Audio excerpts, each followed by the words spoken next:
At 8:30 a.m. on Sunday, May 1945, British Major Hugh Thomas entered a small room in Berlin's He had no idea that he was about to witness history. Inside that room were some of the most powerful men in the Third Reich.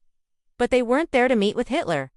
They were there to surrender. These were members of the German High Command, and they were giving up without a fight. This was because, earlier that morning, they had received confirmation from Field Marshal Wilhelm, Hitler's chief of staff, that Adolf Hitler had taken his own life in the Führer bunker just hours before.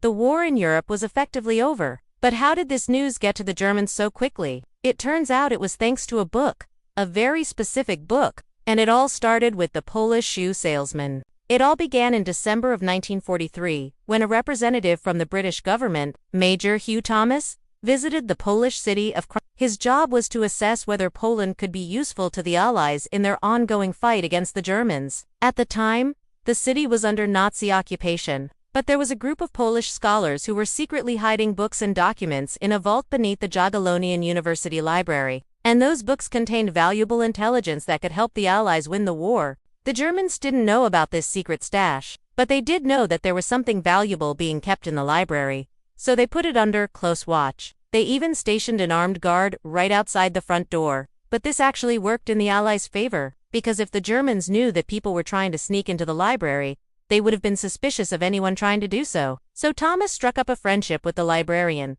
Professor Wanda Vol. He told her that he was interested in buying some books on Polish history. She told him she'd have to get back to him on that. And then when the coast was clear, she snuck some books out of the building for him to look at. One of these books was a diary written by Edmund, a high-ranking member of the Polish resistance, who had been captured and executed by the Nazis in 1942. The entries in the diary detailed German military movements, as well as other sensitive information that would be invaluable to the Allies. And Thomas realized that there might be more where that came from. He asked Volska if she could try to get him some more books like this one, and she agreed. She arranged for some of the most intelligent men in Poland, many of them working under assumed names, to meet with Thomas and provide him with whatever materials they could get their hands on. Many of the documents were smuggled out of Berlin itself, which was incredibly dangerous because the capital was heavily guarded. Among the most daring missions was that of Captain Zygmunt Jarecki, who regularly made trips to Berlin to gather intelligence. He was given the code name Jack, and he operated under the assumed identity of a businessman. There were also women like Wanda Kotajanska, who used her position as a secretary to smuggle out thousands of pages of documents. It was a huge risk for these Polish patriots, and it continued to be so until the end of the war. They were risking their lives to help the Allies, all in the hopes that Poland would be recognized as an important player in the victory. Back in Britain, Major Thomas oversaw the translation of the documents as quickly as possible. Some of them contained valuable military intelligence, but others were more political in nature. These included diaries, letters, and other writings from high-ranking German officials, and it was these documents that ended up being the most useful. For example, there was a book called The Hitler We Knew, which was a collection of essays from diplomats and military leaders who had served under Hitler throughout the years. It wasn't written with espionage in mind, but it did contain a lot of valuable insight into the inner workings of the Nazi Party. This is what made the Polish scholars such unlikely spies. They weren't trying to gather intelligence for the Allies, they were simply trying to preserve their own history. But the materials they were collecting happened to be of great value to Britain. Major Thomas was eventually promoted to lieutenant colonel and awarded the Polish Order of Polonia Restituta for his service. But many of the Polish scholars were never recognized for their efforts. That's because they weren't working for any government. They were simply doing what they could to keep the memory of their country alive during a time when it seemed like all hope was lost. In fact, even after the war ended, many of them continued to work in the same way. They kept secret the true extent of their spying, not wanting to appear disloyal to their homeland. But their contributions were eventually discovered, and the world has been able to benefit from their efforts ever since. After the war, the British government declassified many of the documents that had been collected in Poland. They were made available to the public, and historians have been able to use them to learn more about the Third Reich than would have ever been possible otherwise. For example,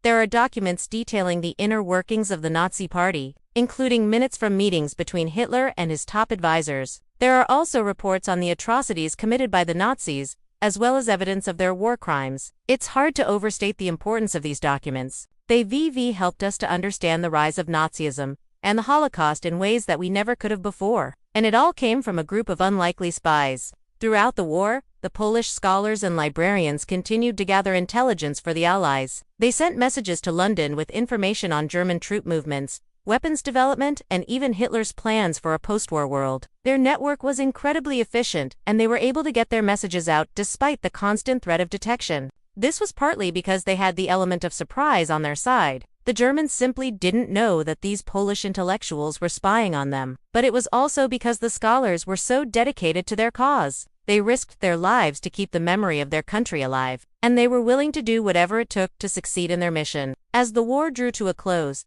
the importance of the Polish spies became even more apparent. Their intelligence helped the Allies to defeat the Nazis and liberate Poland, and yet they remained hidden for decades afterward. It wasn't until the Cold War that their contributions were finally recognized. As the world began to learn about the horrors of the Holocaust, it became clear that we needed to know more about the Third Reich.